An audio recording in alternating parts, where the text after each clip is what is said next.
जय माता दी। नवरात्रि के पर्व में माँ दुर्गे को मनाते हैं और उनके भाव में, उनके श्रद्धा भाव में लोग पूजा अर्चना करते हैं और जस गीत, उनका जस को गाते हैं, जिसे छत्तीसगढ़ी में भी गाया जाता है और इसे जस गीत कहते हैं। आइए आपके समक्ष माँ की एक वंदना, शेरों वाली माँ की वंदना गीत, छत्तीसगढ़ी में इसे जस गीत कहा जाता है, आपके सामने प्रेषित करते हैं हम। सुनिएगा।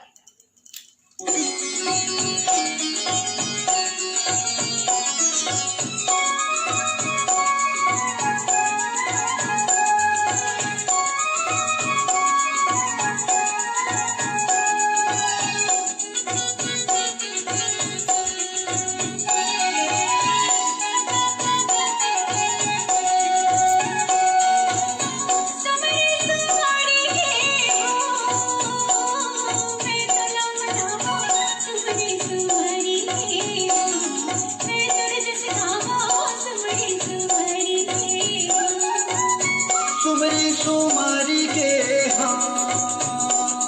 मैं तोला मनावो, सुमरी सुमरी के मैं तोला मनावो, सुमरी सुमरी के तोला मनावो, सुमरी सुमरी के मैं तोर जस गावो, सुमरी सुमरी के मैं तोला मनावो,